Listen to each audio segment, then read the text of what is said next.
¿Cómo andan? Bueno, bienvenidos a una nueva clase de inversores, ¿sí? En esta segunda clase vamos a ver el tema de modulación, de esquemas de modulación. Vamos a tratar de entender qué es un esquema de modulación y en este caso hoy vamos a empezar a ver uno de los esquemas más simples, que es el esquema de suboscilación.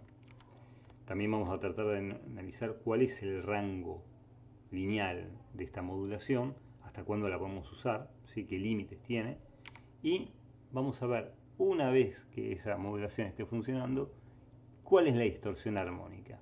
Ya en la clase pasada vimos el esquema de accionamiento de 6 pasos, que nos pareció que era un esquema simple, útil, pero que carecía de tener la posibilidad de modificar la amplitud de esas señales, ¿sí? En especial la tensión y la corriente sobre la carga, y vimos que tenía una distorsión armónica impresionante, del orden de 30%, ¿sí? y más también. El esquema de generación, ¿sí? De suboscilación, también llamado PWM sinusoidal, es bastante simple.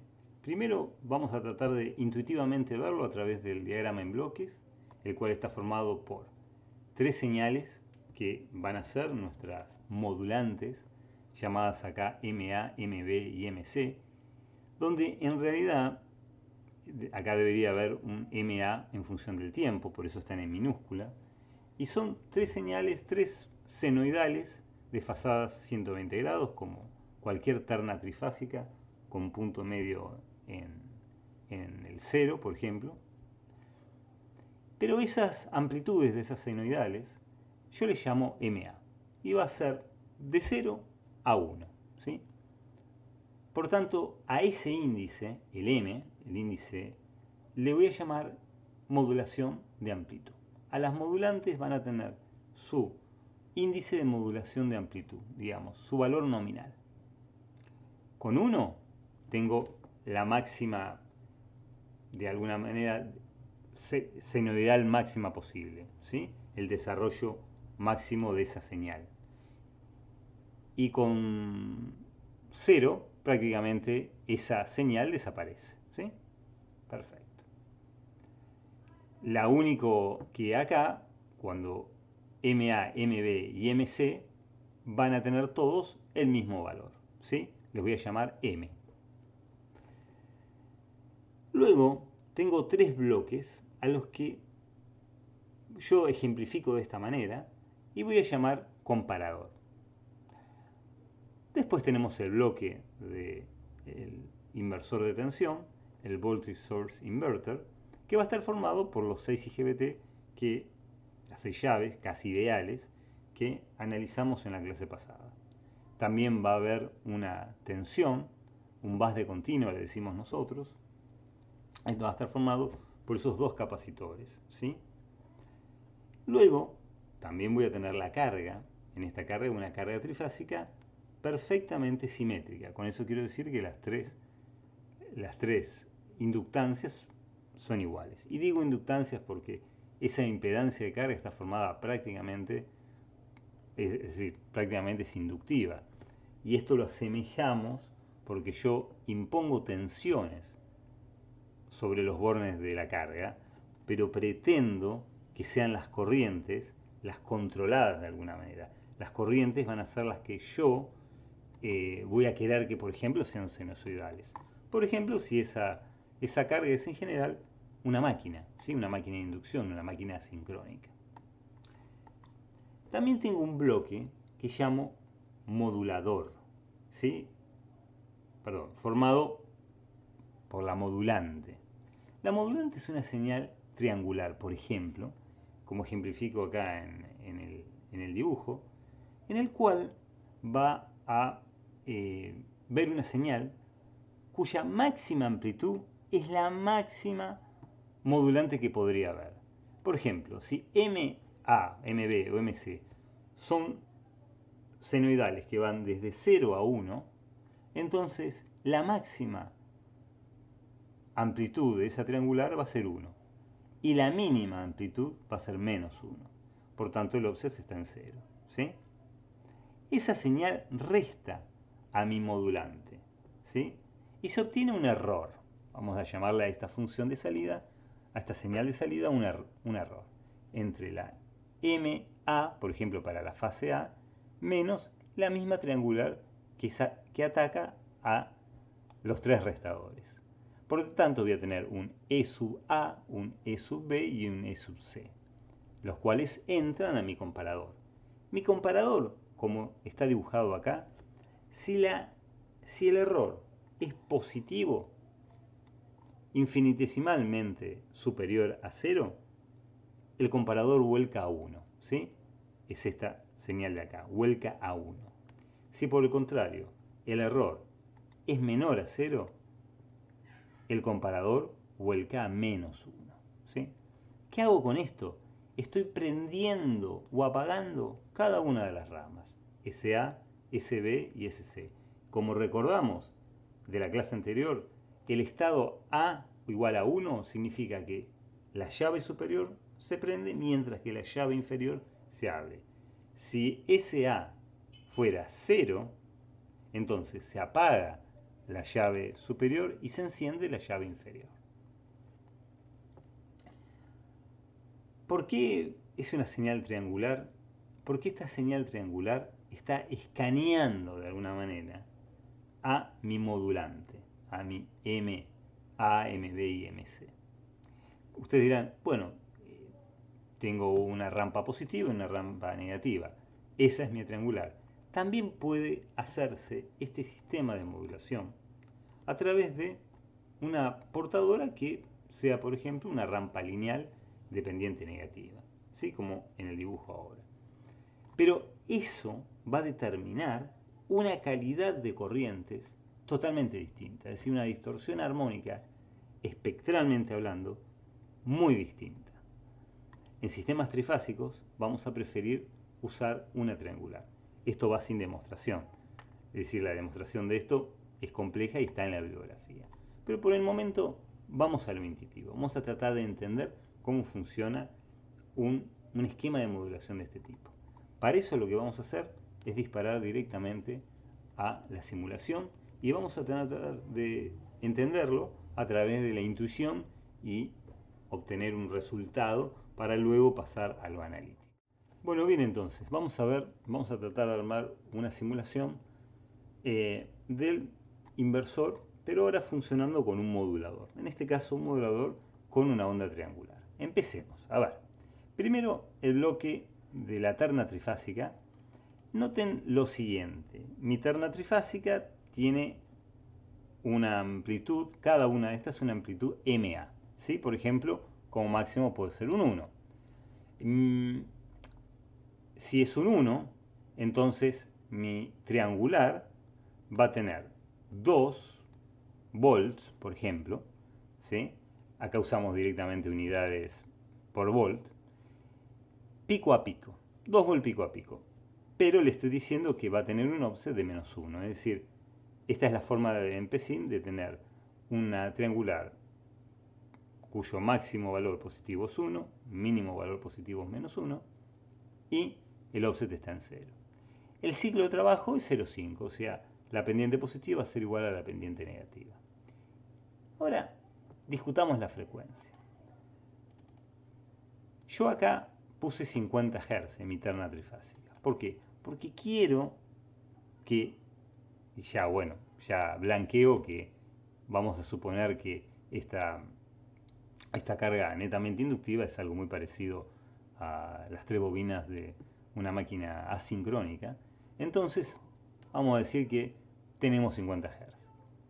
Por tanto, si yo quiero escanear y obtener un resultado de comparación, esta resta que estamos haciendo, voy a preferir una frecuencia relativamente alta. ¿Pero qué tan alta? Bueno, tan alta lo vamos a discutir ahora, en un ratito. Pero por el momento vamos a suponer que yo tengo una señal de 50 Hz acá y una señal de 90 veces más. ¿Sí? 9 por 5, 45, 4500 Hz. 4500 Hz. ¿Sí? 4,5 kHz. Es decir, esta frecuencia va a ser 90 veces más veloz que la frecuencia de entrada. Podría haber puesto 10.000, podría haber puesto 100.000. Seguro podría haber puesto acá una frecuencia de 1 MHz. El problema es que la corriente va a tener que seguir va a tener que conmutarse con esa velocidad de las llaves. Es decir, mi llave va a tener que ser apta para poder moverse, para poder, digamos, desplazar esa corriente en bornes, ¿sí?, a esa velocidad. Hoy, para una máquina de, por ejemplo, 100 kilowatts, la frecuencia máxima está en los 10 kHz, más o menos.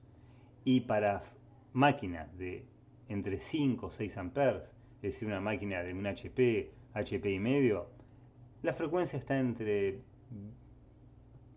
20 a 30 kHz, ¿sí? 20 a 30 kHz.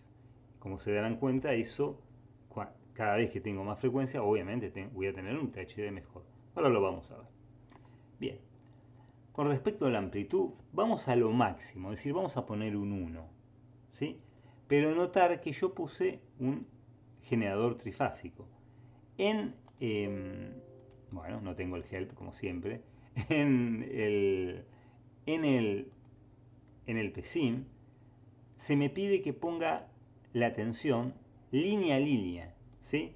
Entonces, si yo pongo la tensión línea a línea, la voy a tener que pasar por raíz de 3 sobre 2. Eso son estos dos valores que estoy poniendo yo, ¿sí? ¿Sí? Raíz de 3 sobre 2, o sea, estoy poniendo lo máxima es 2 sobre raíz de 3, es este 1.15, 47, y estoy poniendo el valor RMS, ¿sí? Esos dos coeficientes que estoy poniendo acá. Luego multiplicado por 1, es decir, 1, ¿sí? Esto es lo que quiero decir, 1 es mi máxima tensión acá, que yo quiero modular. Si quiero modular una tensión, es decir, que produzca una corriente de menor valor sobre la carga, voy a poner, por ejemplo, 0,1. A 0,1, es decir, estar al 10% de la nominal. A este valor es el que llamo índice de modulación de amplitud. Y como se darán cuenta, es el mismo para las tres señales. También puedo utilizar tres generadores distintos, pero el generador trifásico es práctico en el PSIM porque directamente me desfasa todo automáticamente. Es decir, BA, ¿sí? BA, BB y BC tienen el desfasaje correcto, 120 grados y menos 120 grados, ¿sí? Hoy en la filmina recién en la filmina mostré el comparador. ¿Qué comparador podemos usar? El que ustedes vieron en la materia de electrónica. Un simple operacional funcionando como comparador. Es decir, no hay realimentación entre la salida y ninguna de las entradas. Es así como lo estoy usando. Donde acá no estoy poniendo la alimentación, pero se supone que este tipo cada comparador está alimentado con más o menos 5 volts, por ejemplo. Entonces una señal de 1 volt a menos 1 volt está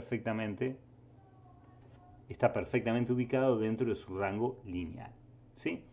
Cuando esto compare, ¿sí?, como en lo que vimos hoy, cuando sea infinitesimalmente superior en ese instante al valor de la triangular, este comparador va a volcar y me va a poner un 1. Si no, me va a poner un 0, ¿sí? A la salida de cada uno de estos comparadores voy a un inversor, pero un inversor lógico, un NOT, ¿sí? Un inversor lógico, cuando entra un 0, sale un 1. Cuando entra un 1, sale un 0. Y luego voy a poner dos buffers, que los buffers en el PSIM se llaman on controller, ¿sí? Notar on controller, ¿sí? Esto lo que hace es convertir un nivel lógico, de 0 a 1 por ejemplo, a los niveles necesarios para prender y apagar las llaves. Acuérdense que acá teníamos un gate, ¿sí? Por tanto necesito ese gate es un capacitor. Necesito cargar y descargar ese capacitor. Y encima, las llaves de abajo están todas al mismo punto, ¿sí? Al mismo punto de, entre comillas, el borde negativo de esta batería, que en este caso le puse 100 volts, ¿sí? Puede haber puesto cualquier otro valor. En la vida real eso va a ser la mitad de los 513 que tenga en un rectificador, como decíamos en la clase pasada. Pero por el momento le puse 100 volts. En ese borde negativo están todas las llaves. Pero ¿qué pasa en las llaves superiores? Y bueno, los gates están referidos contra tensiones que están asociadas a la carga. Por tanto, tiene que haber un valor de gate que directamente, digamos, una especie de buffer que sea aislado. Ese on controller en el PSIM es el que se encarga de hacer eso, de aislar el circuito lógico, ¿sí? Toda esta parte lógica de baja potencia con la energía necesaria para accionar los gates de cada una de las llaves de manera segura, ¿sí? Con respecto al source de cada uno de esos IGBTs que están asociados en las llaves superiores a cada una de las fases, ¿sí? Bien. Luego, cada una de las fases está puesta a una RL, que en este caso tiene una resistencia minúscula y una interesante inductancia de 1,4 milihenrios, ¿sí? También puse un sensor de corriente para chusmear un poquito cómo está la corriente. Eso se va a llamar I sub A, la corriente I sub A. Las tres corrientes van a ser similares pero desfasadas. Este punto neutro, le voy a llamar neutro. No le puse, ahora que lo veo, no le puse un nodo, pero le podemos poner una etiqueta, ¿sí? Neutro. No confundirse con el centro del grupo, el centro de la fuente, que se le llamo ground o le llamo cero, como ustedes quieran. Este y este, como vimos en la clase pasada, no deben conectarse. Luego tengo un sensor aislado, ¿sí? El cual me provee, puse dos bloques para que me provean tanto el valor RMS, ¿sí? De la señal diferencial de la tensión de línea AB, como la distorsión armónica. O sea, en vez de calcularla, fui muy cómodo, como hicimos la clase pasada, fui muy cómodo y puse el bloque, ¿sí? Bueno, vamos a simularlo. Lo primero que se me ofrece es las tres corrientes, la corriente A, el valor RMS, el THD y las tensiones. Vamos a ser prolijos de alguna manera y vamos a empezar a ver la entrada del comparador. Esa entrada del comparador es BA sub F.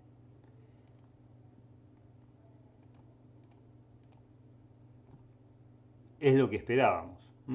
Interesante. ¿Qué es lo que tenemos? Bueno, tenemos en primer momento una tensión superior a 1. En este caso 1,22. Bueno, no sabemos por qué, porque puse hoy 1,22. Fíjense, 1,22. Y porque tenemos 50 Hz, ¿sí? Créanme que tenemos 50 Hz. Si ustedes ven el espectro, en 50 Hz. Volvamos al tiempo. Bueno, es lo que esperábamos. Es una señal hermosa y perfecta.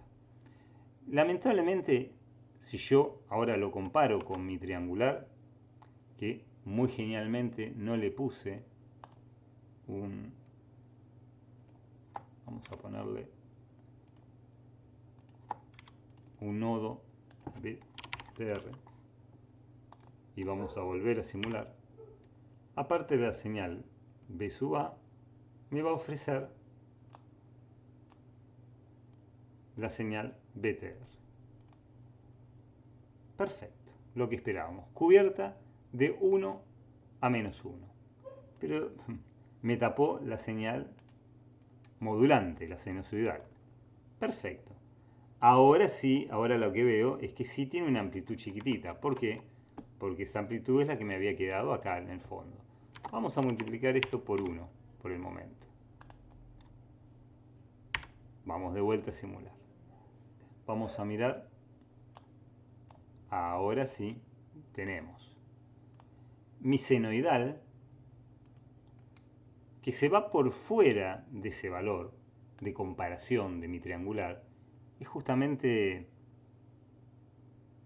es lo que no queremos. Es decir, si se va por fuera, este valor de comparación que acá parece más bajo, pero eso es debido a que estamos poniendo poco tiempo de simulación.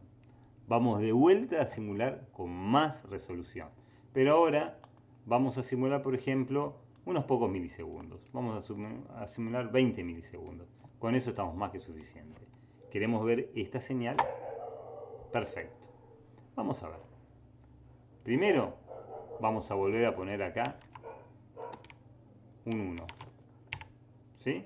Y acá vamos a poner un 1 también. Exacto. O sea, solo tenemos la conversión trifásica RMS de pasarlo de la terna a pasarlo de línea a fase. ¿Sí? Y por eso ahí multipliqué por 1. También acá tenemos la amplitud de 2. Es decir, aumentar un poco la resolución, pero reducir todo el tiempo que estamos simulando. Por ejemplo, 20 milisegundos en total. ¿Sí? Vamos a simular una vez más con bastante resolución y vamos a ver qué obtenemos. Esto es lo que queríamos lograr. Una señal en la amplitud de 1. No es 1. Nos está faltando algo. Y una señal triangular que va desde 1 a menos 1. Ahora vamos a analizar esa amplitud. Pero fíjense la amplitud de la portadora. Pero analicemos un instante este índice que yo les decía hoy, que es el índice de modulación de frecuencia, donde en este caso está en 90 veces. Es decir, que esta frecuencia de la portadora, en este caso una triangular, es 90 veces más alta que la frecuencia baja que tengo en la modulante. Eso es lo que me permite de que cada una de estas veces cuando el comparador es superior, es decir, la azul es superior a la roja, en esa fase la llave superior se prende. Y cuando la tensión azul va por debajo de la tensión roja, entonces esa llave inferior es la que se prende. Es decir, en una rama, como se prende y se apaga simultáneamente una y la otra, se prende la superior, se apaga la inferior, se prende la inferior, se apaga la superior, de manera a no obtener un cortocircuito, ¿no?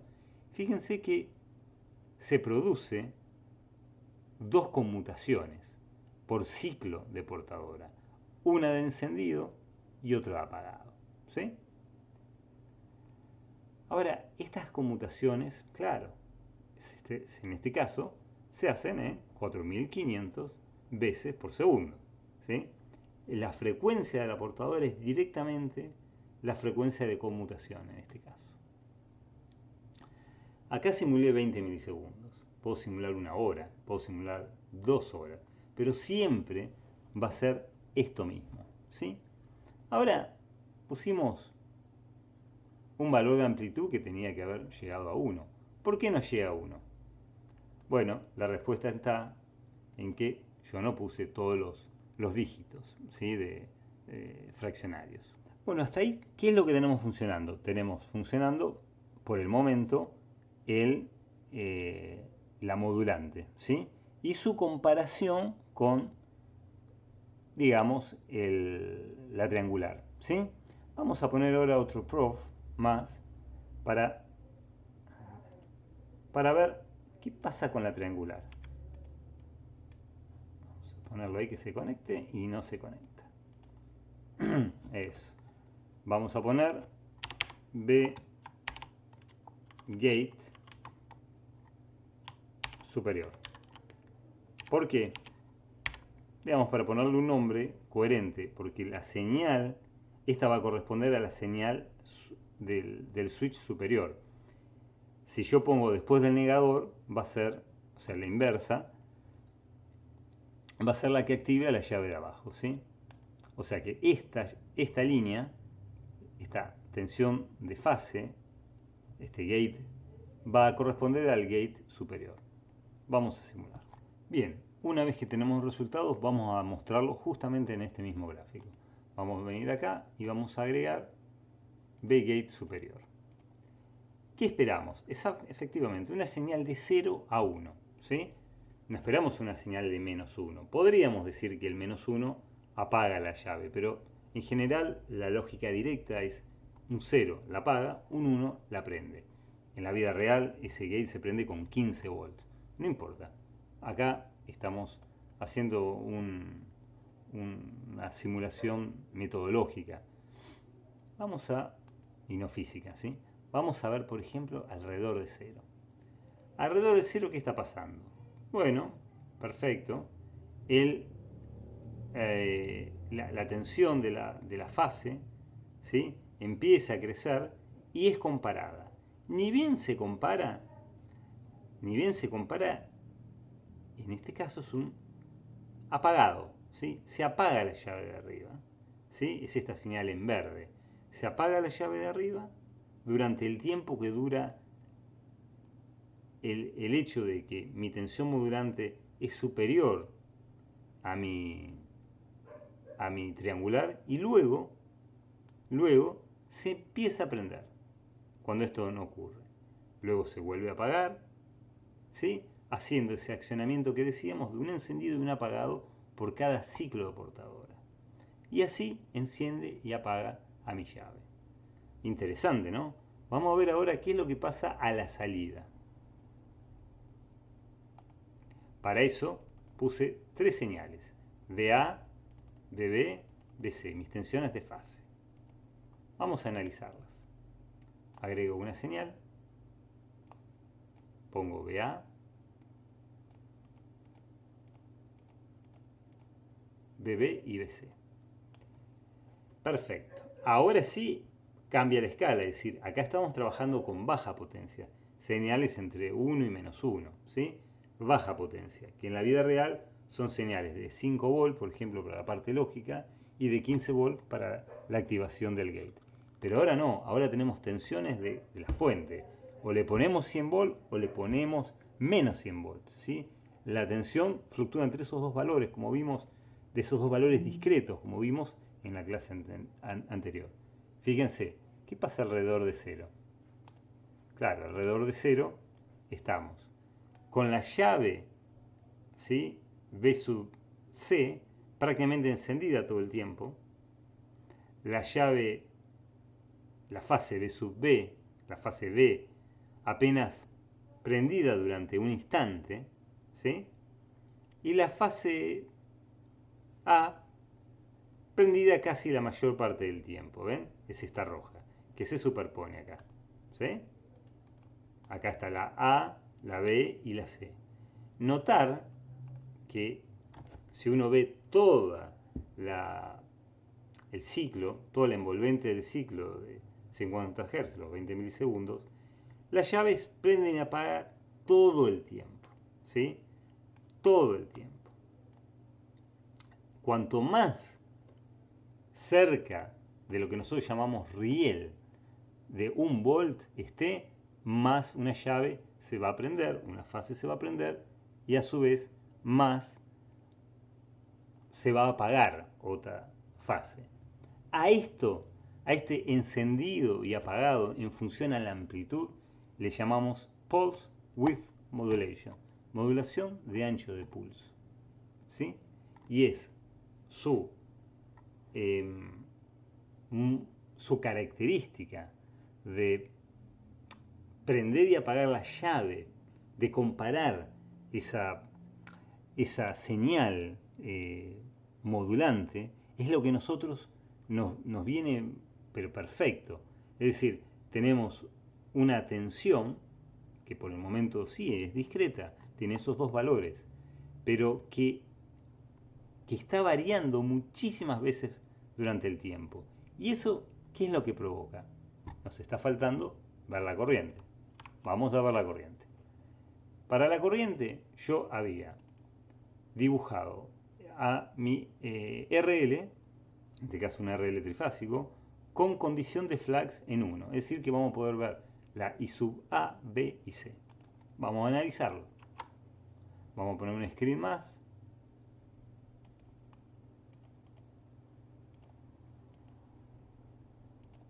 Con I sub A, I sub B, I sub C. Ah, muy bien. Tengo tres señales bastante parecidas a algo sinusoidal. En este caso de 400 amperes. Acuérdense que tengo 200 volts, pero sobre una resistencia de 10 miliohms. ¿Sí? Prácticamente es un inductor. Pero ¿y por qué esto? Porque estoy recién simulando un ciclo de amplitud 20 milisegundos, pero en los primeros milisegundos de funcionamiento del convertidor. ¿Y qué es lo que pasa? Todavía no se cargaron las condiciones iniciales.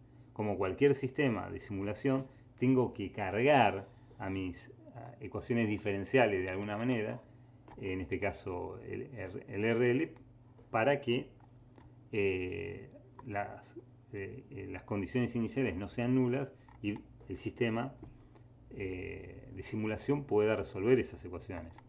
Vamos a darle más tiempo a la simulación. Vengo al reloj.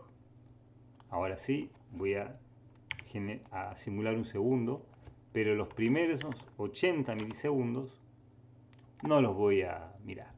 Voy a decir que... Perdón, 80 milisegundos no. Los primeros 0,8 segundos no los voy a mirar, ¿sí? Porque va a ser mi amplitud que va a estar creciendo. Vamos a simular esto que va a tomar un ratito.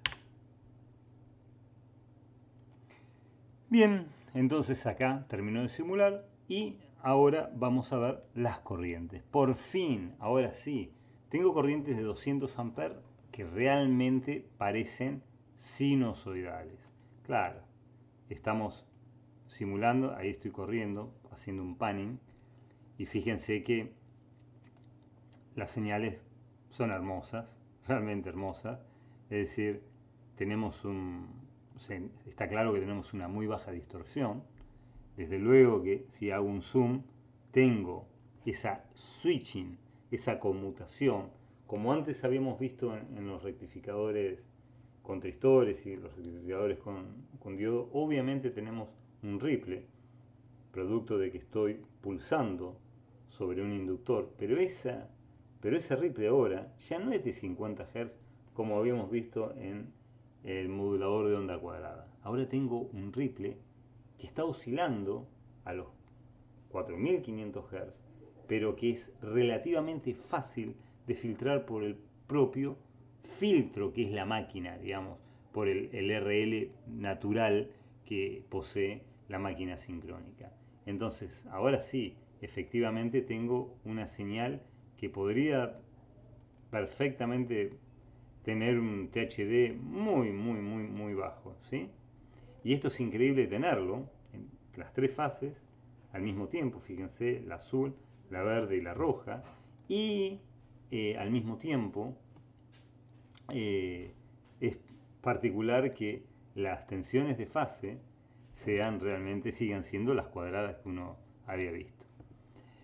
Sin embargo, y es momento de cambiarle el título a este modulador. Ahora sí, es decir, ahora tengo un voltage source inverter con modulación sinusoidal. ¿Sí? O lo que nosotros llamamos SPWM. Vamos a ver otros esquemas de simulación, pero en las diferentes clases que van a seguir a continuación. Vamos a analizar ahora el THD y el valor RMS. Pero antes de hacer eso, vamos a ver lo que encontramos de manera analítica. Entonces, vamos a analizar las expresiones analíticas. Obviamente no las desarrollo acá. En el libro está parcialmente desarrollado y a pesar de eso la demostración para llegar a estas ecuaciones proviene de una técnica que se llama la doble serie de Fourier. Es un método analítico de Fourier en dos dimensiones. No tiene mucho sentido que ustedes desarrollen las ecuaciones, ya están en los libros, está en la bibliografía, así que no se necesita, pero sí vamos a tratar de analizar qué es lo que esas expresiones nos dicen. Lo primero que vamos a ver es, por ejemplo, la tensión de fase, ¿sí? La tensión BA0, BB0, BC0. Lo primero que vemos es que cada una de esas tensiones tienen el valor del base de continua sobre 2. ¿Sí? Ese sería el offset. Más la mitad del valor de B del base de continua sobre 2 por MA por coseno omega t. Bien, donde omega t es nuestra frecuencia fundamental, nuestra frecuencia de entrada. En este caso, 50 Hz. Esta parte de la expresión es lo que uno esperaría, buscaría, está esperando, digamos. Sin embargo, cuando nosotros vimos la forma de onda de la corriente, vimos que había un ripple. Y ese ripple era algo. Si bien era minúsculo, existía. Ese ripple es producto de que hay armónicas de tensión que efectivamente están pulsando energía sobre la carga más allá de la fundamental. Perfecto. Vamos a ver cómo se describe ese conjunto armónico. Ese conjunto armónico tiene lo siguiente: un valor de amplitud de 2 veces BD, 2 veces BD, 2 veces el base de continua, sobre pi, por dos sumatorias. Una sumatoria interna, la cual está asociada a la función de Bessel de orden n, cuyo argumento, la función de Bessel, es m por ma pi sobre 2. Y a su vez, la función de Bessel está de alguna manera atenuada o disminuida en m, donde n y m, digamos, son los índices de la sumatoria interno y externo, y van a denotar el número armónico. Es decir, n va a ser el número de la armónica y m va a ser el número del paquete armónico. Es decir, vamos a tener un número n de armónicos y a su vez un número de paquetes armónicos que van a estar distribuidos alrededor de estas armónicas. Sé que parece difícil, pero ahora vamos a hacer un gráfico. Esperemos un minutito. Esto finalmente queda una amplitud, en una palabra, un coeficiente. Pero, ¿en qué lugar frecuencial está? Perfecto. Entonces, esta función trigonométrica me está diciendo dónde está. Por ejemplo, m más n, pi sobre 2. ¿Sí? Aclaro que n va desde menos infinito hasta infinito. ¿Sí? Todos los valores enteros. Pero m son todos los reales, son todos los positivos, es decir, de 1 hasta infinito. Luego, como si esto fuera poco, existe lo que llamamos modulación cruzada, es decir, este paquete que está multiplicado, este seno que acabo de mencionar, por el coseno, donde ahora sí aparece la frecuencia de portadora, m, una función del tiempo, ¿sí? Más n, la frecuencia de entrada, en este caso mis 50 Hz, por t. O sea, acá está la armónica, que es, si lo queremos, una mezcla, una intermodulación de m y n, donde m y n son las veces que la armónica de frecuencia de entrada, ¿sí? El número armónico sería el argumento de esta función trigonométrica, es cuántas veces se produce un batido entre la frecuencia de entrada y la frecuencia de la portadora. Usamos acá la clásica denominación carrier, que está en toda la bibliografía, pero muchas veces con Daniel hemos utilizado la letra P, ¿sí? De portadora. Puede que esto todavía sea un temita en el libro, ¿sí? Después lo vamos a ver. Esto es para la primera fase. Para la segunda y para la tercera fase es exactamente igual, simplemente sumado 120 grados y acá sumado 240 grados, ¿sí? Perfecto. ¿Qué es la función de Bessel? La función de Bessel es la función generalizada de Bessel es un número que está relacionado con una solución de una ecuación diferencial de segundo orden, como la vemos acá. Esencialmente, en nuestro caso, es un número que va a estar tabulado en determinado tabla, ¿sí? Ya está resuelta la función de Bessel, por tanto, para nosotros es un coeficiente. Y ahora viene la gran pregunta, es un infierno, sí, ya lo sé. Pero, ¿nos interesan las funciones, la tensión de fase? Lo que más nos importa para analizar es la corriente sobre la máquina, por ejemplo. Ya sabemos que la tensión tiene forma de onda cuadrada, es un asco. Pero lo que nos interesa con todo este PWM, y en este caso este PWM sinusoidal, es que la corriente sobre la máquina se forme lo más senoidalmente posible, lo más suave, ¿sí? Y para eso lo que vamos a necesitar analizar es la extensión de línea sobre la carga, sobre la máquina. Es decir, la tensión AB, BC, AC. ¿Por qué? Porque son las tensiones diferenciales, las tensiones de línea, las que gobiernan la corriente sobre la máquina.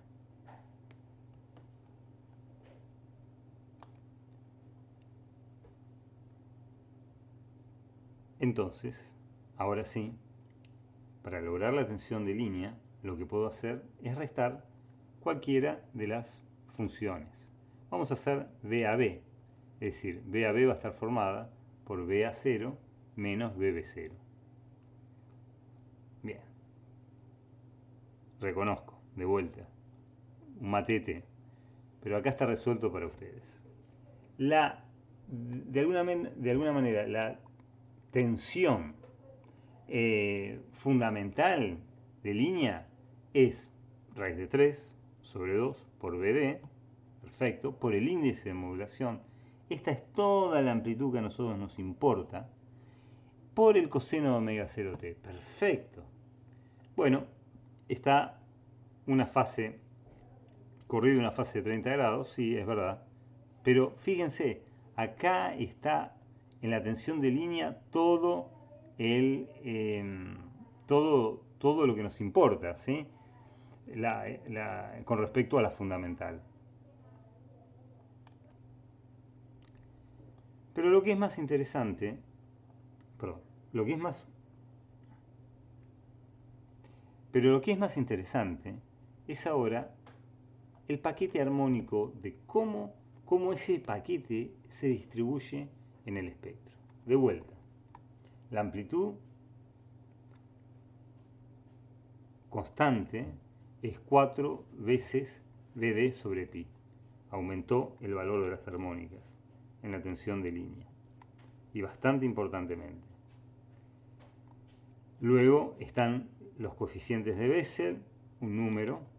Por suerte, ese número está atenuado m veces. Es decir, esto significa que a medida que estamos aumentando el orden m, el orden armónico, las armónicas reducen en tamaño. Eso es bueno, ¿sí? Luego está el seno de m más n pi sobre 2. Ahora voy a tener otro término más, que es el seno de n veces pi sobre 3, n veces 60 grados, más el coseno de m omega c más n omega 0 t, más una determinada fase. Acá está el batido de la frecuencia de portadora con la fundamental. Es decir, va a aparecer, no se olviden que m es positivo, pero n tiene todos los números positivos y negativos, enteros pero positivos y negativos. Por tanto, va a haber una armónica fundamental n veces la frecuencia de entrada, la frecuencia de 50 Hz, más m veces la portadora. Es decir, al lado de la armónica de esa frecuencia de entrada, voy a tener un batido de más o menos veces la frecuencia de la portadora. Necesitamos un gráfico. A ver, yo hice dos gráficos para que entendamos. Porque hoy les mencioné que justamente a estas ecuaciones llegamos a través de un método que se llama la doble serie de Fourier, justamente porque esta es una función de dos dimensiones. Una dimensión es MF, es el índice de modulación de frecuencia, cuántas veces es omega 0 a omega c. Pero también otro de los dominios de la función es el MA, es decir, cuál es el índice de modulación de amplitud. Vamos a hacer que el índice de modulación de amplitud sea 1, ¿sí? Y vamos a normalizar la frecuencia. Entonces, esa DAB produce este gráfico. 1 está normalizado. A partir de acá, la de 50 Hz vale 1, ¿sí? Justamente MA es igual a 1. Fantástico.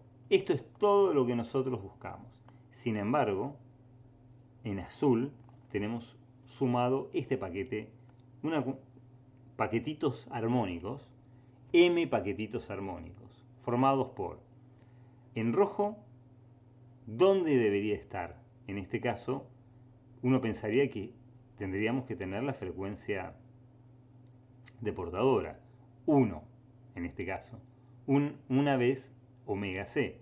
Pero 1 sobre omega c aparece tanto en la fase A como en la fase B. Entonces, la tensión de línea se resta. Es por esa razón que tanto en todos los gráficos de la tensión de línea, ¿sí?, va a desaparecer las armónicas fundamentales. Ustedes dirán, buenísimo. A primera vista, sí, está bueno, desaparecieron. Pero alrededor de esa frecuencia armónica empiezan a aparecer otras armónicas que son la suma y la resta del omega 0 de entrada. Es decir, existe un batido que, si bien en la central, en la frecuencia central de la armónica desaparece, no desaparece en ninguno de los, o en algunos de los paquetes armónicos que siguen para todo el espectro. Dicho de otra manera, fíjense, tenemos estas barras alrededor de 1 omega c. Acá tenemos 1 omega c más omega 0. y antes del armónico omega c tenemos un omega c menos omega 0. Y a su vez tenemos la resta y la suma de 2, 3, 4, infinitos omega 0. Es por eso que quedan estas formas que uno pensaría que son constantes. Sin embargo, y debido a la función de amplitud de Bessel, a veces empiezan a bajar, pero a veces no bajan, fíjense, del paquete armónico 2 al paquete armónico 3, alrededor de omega C3 y alrededor de omega C2, la amplitud de ambas estaba prácticamente en 0,1. ¿Sí? Uno hubiera pensado, bueno, crece en frecuencia, decrece linealmente la amplitud de los armónicos. No, no es lineal. La función de Bessel no es lineal. Por eso, entre el paquete de armónico, por ejemplo, 2, 3 y 4, la amplitud es prácticamente la misma. Ustedes miran, bueno, Sergio, pero efectivamente estas armónicas son atenuadas por la máquina. Es un inductor. Sí, son atenuadas. Sin embargo, aparecen como pulsaciones, ¿sí?, en la corriente. Y al aparecer como pulsaciones en la corriente, aparecen pulsaciones en el par.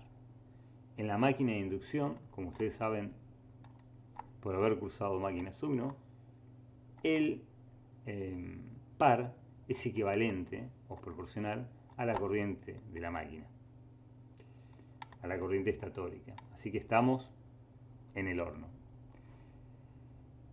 En sistemas de control de movimiento, donde se requiere mucha precisión a partir de máquinas de inducción, esto es un problema. Por tanto, ahí hay que maximizar o incluso filtrar aún más el contenido armónico con un conjunto de filtros, ¿sí? Pero para el uso industrial, esto es perfecto. Por eso la introducción de la modulación sinusoidal fue de un impacto impresionante en la industria, ¿sí? Bien, pero hasta acá hice mi espectro para m igual a. Uno pensaría que simplemente, si yo hago m igual 0,1, por ejemplo, 0,01, o sea, un centésimo de m sub a, uno pensaría que, bueno, todo se reduce de manera equivalente. Es decir, que el espectro queda idéntico. Sin embargo, eso no es así. Acá les puse el espectro para 0,01, o sea, el 1%. Es, por ejemplo, cuando estoy en marcha y parada, casi sobre la parada de la máquina, al iniciar un movimiento. El contenido armónico es impresionante. ¿Por qué? Porque los términos pares crecen de manera exponencial. Fíjense el espectro normalizado, ¿sí? El espectro normalizado, la de 50 Hz, al 1% de la amplitud, sí, normalizado es este. Pero fíjense las armónicas. Es decir, tengo tantas armónicas como fundamental. Y esto entonces me dice que es muy importante la selección de un inversor de tensión. Es muy importante qué variador pongo para qué tipo de máquina. Es decir, no tiene sentido, por esta cuestión, hacer un variador de velocidad de 100 HP, ¿sí?, o con capacidad de manejo de 100 HP, cuando lo voy a usar, por ejemplo, para poner una máquina de 1 HP.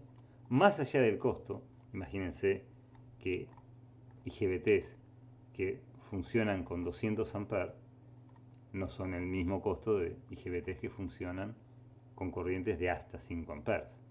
Desde luego que no, pero por la otra razón clave es justamente el contenido armónico. El contenido armónico, la distorsión armónica que proveen todas estas armónicas relativas a la amplitud de la máquina hacen inviable el sistema, ¿sí? Si hay un gran mismatch entre la corriente nominal del inversor y la corriente nominal de la máquina.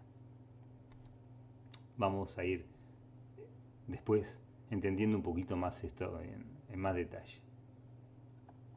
Vimos el resultado de las ecuaciones analíticas descritas hasta acá y graficadas en MATLAB como acabo de hacer. Pero ustedes van a ver una cosa.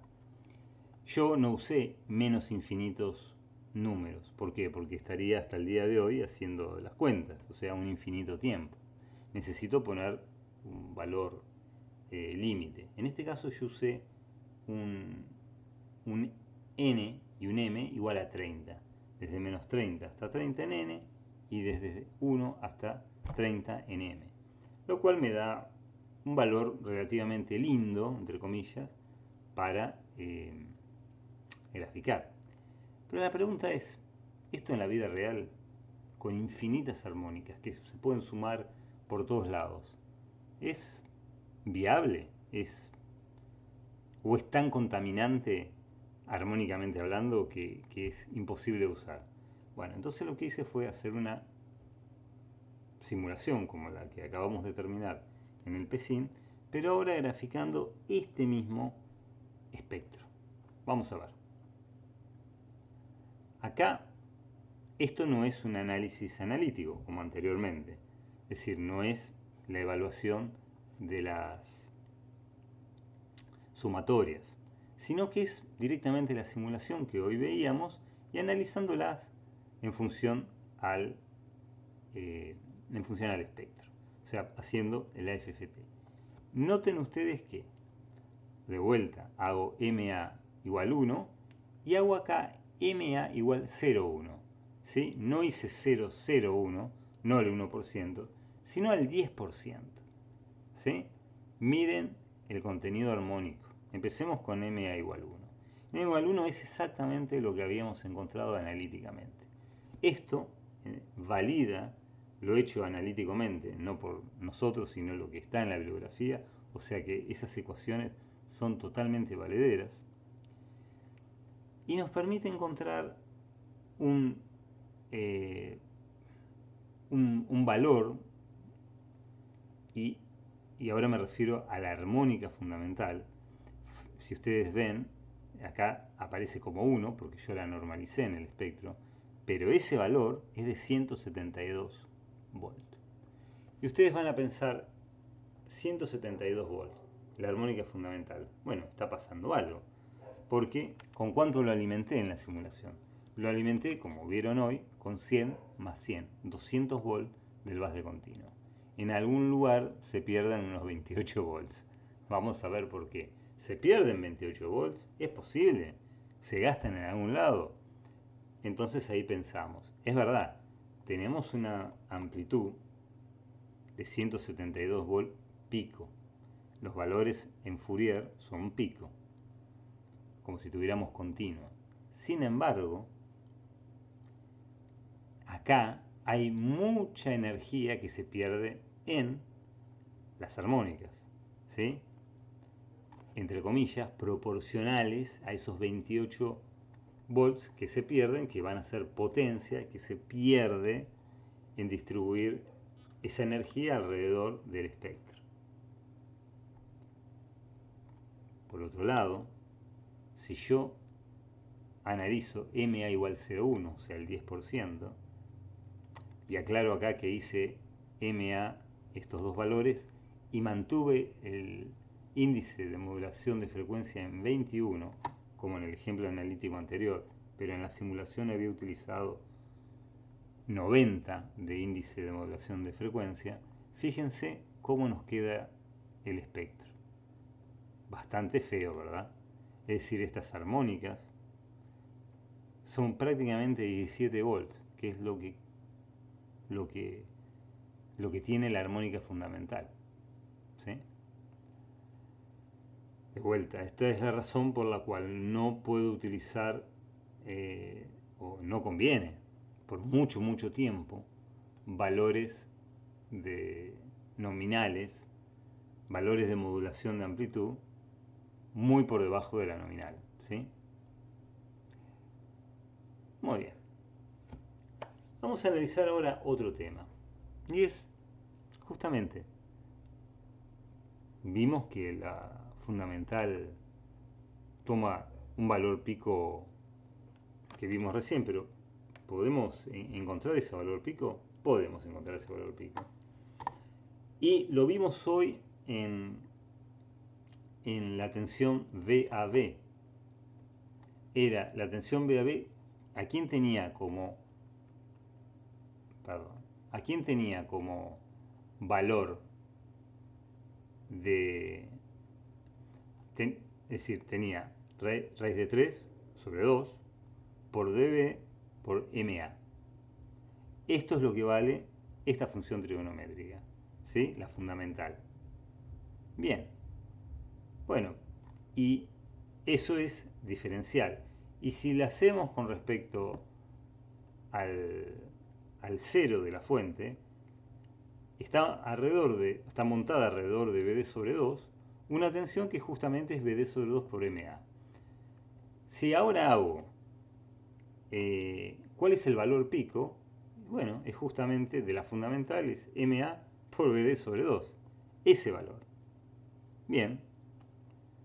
Si hacemos ahora el valor RMS de la tensión de línea, lo pasamos, ese valor anterior, a 3 hilos, digamos, ¿sí? De fase a tensión de línea. Lo multiplicamos por raíz de 3 sobre 2, por B sub A neutro, la fundamental, me da raíz de 3 sobre raíz de 2, por BD sobre 2. Significa que el valor RMS de la tensión de línea como máximo es el 61% de la tensión del bus de continuo. Es este valor. 61% de B sub D, en el mejor de los casos, cuando el MA es 1. Macanudo. Ese es el valor de RMS. Hoy vimos que el valor pico, efectivamente, era menor. Pero ¿cuánto es eso menor? Es raíz de 3 sobre raíz de 2 por D sobre 2 por raíz de 2. ¿Sí? Ese es el pico. Y el pico es 0,86 de BD. Es decir, la fundamental es el 86% de la tensión continua que yo ponga en el inversor. La primera conclusión que sacamos de esto es muy lindo. Pongo los 514 volts, por ejemplo, de la salida filtrada de un rectificador. Hermoso, todo bien, todo fantástico.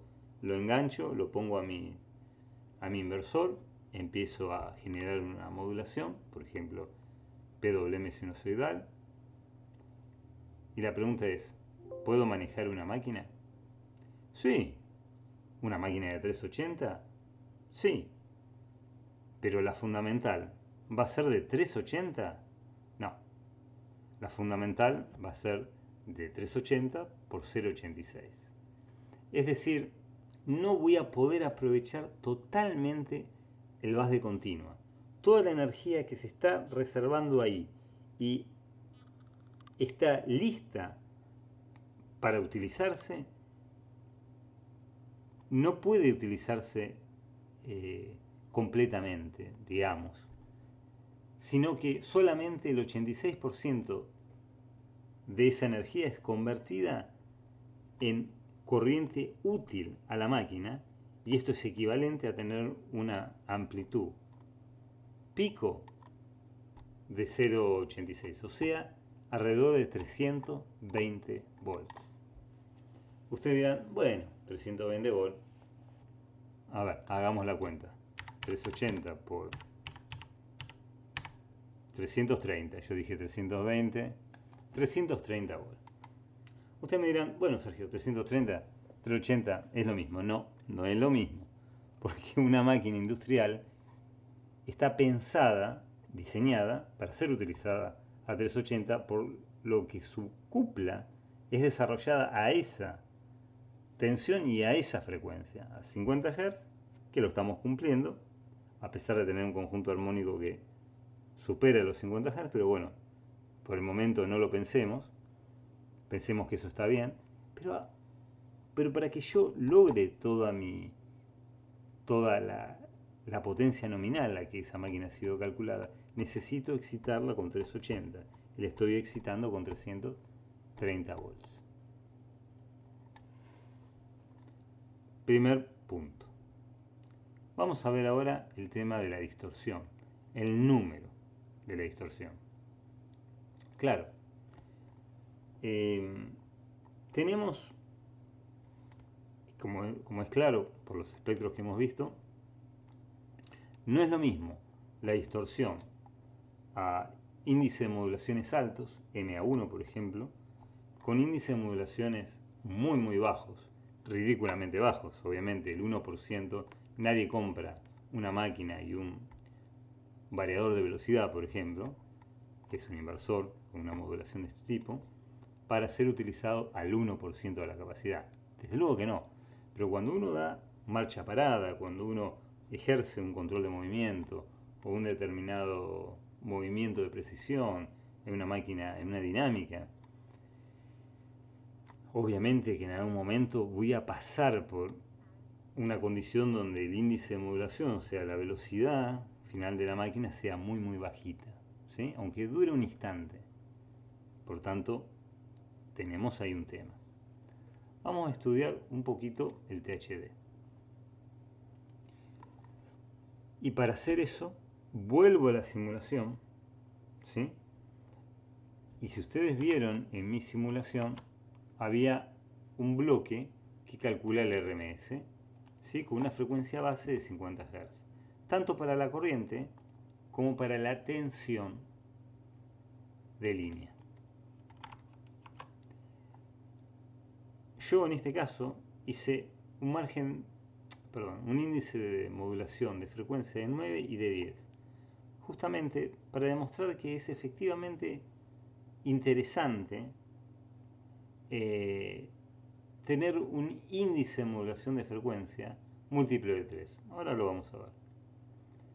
Acá vamos a mostrar el espectro de la corriente de fase, ¿sí? Con M1 y MF igual 9. Y a la izquierda vamos a tener MF igual 10 a la derecha, a la derecha, y el mismo índice de modulación de amplitud.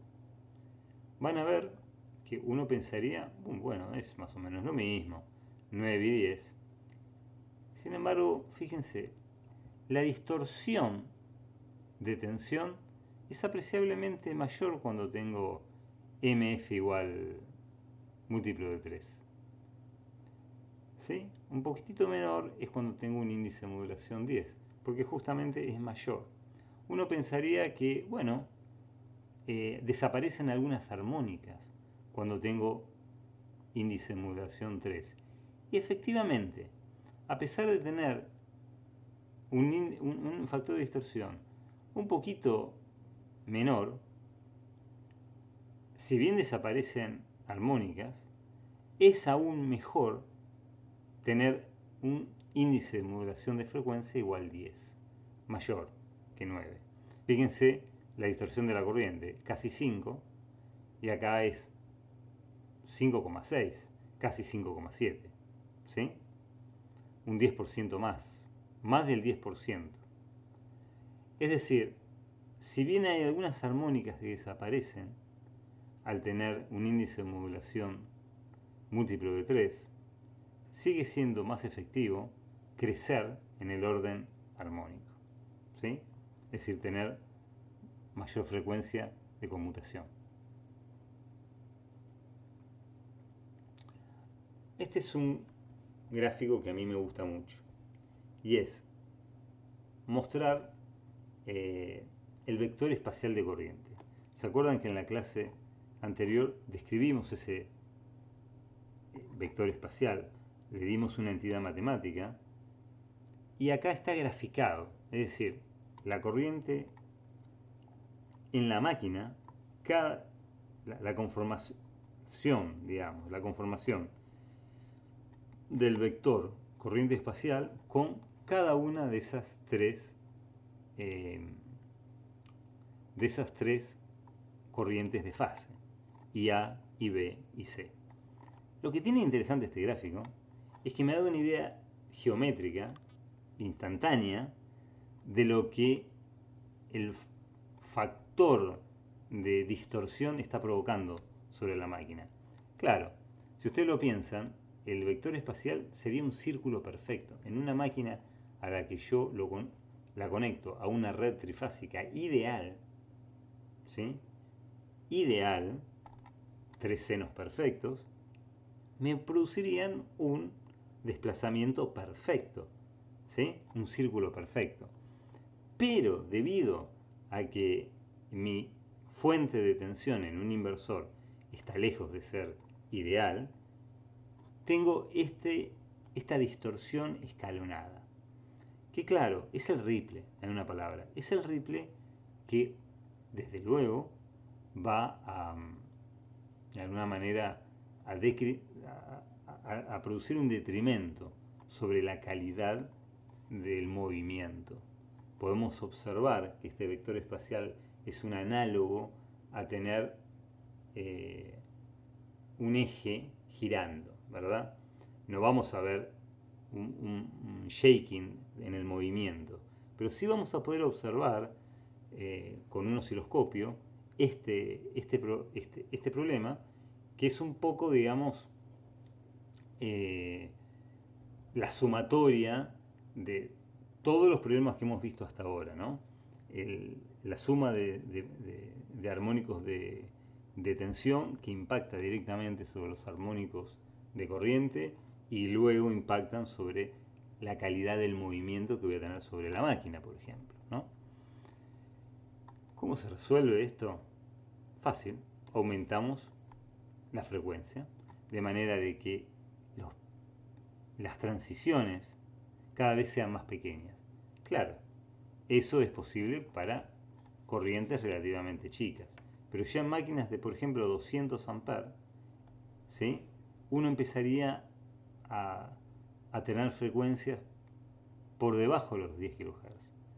4, 5, 6, 8 kHz como máximo. Por eso, este ejemplo que les muestro es a 4,5 kHz para máquinas de 200, 250 amperes. Es prácticamente el límite tecnológico que tenemos hoy. Bien, las conclusiones de la clase de hoy son: el THD es función del índice de modulación de amplitud y frecuencia. Se produce un buen control de la corriente, es decir, produzco buenas corrientes, se produce una buena formación de las corrientes de fase. Sin embargo, existe un deficiente aprovechamiento de la energía disponible en el base continuo, ¿sí? del 86%. Si bien la amplitud de la corriente es variable, existen errores en la corriente resultante. ¿Por qué modelizamos incorrectamente, por ejemplo? Porque no conocemos la corriente de la máquina, o no conocemos exactamente la inductancia, o porque la inductancia en la máquina se calienta y entonces varía su valor nominal. Entonces, yo no estoy realimentando esas variables al sistema. Por eso, al no realimentar el estado de la corriente, por ejemplo, yo no sé lo que está pasando al generar mi corriente de salida.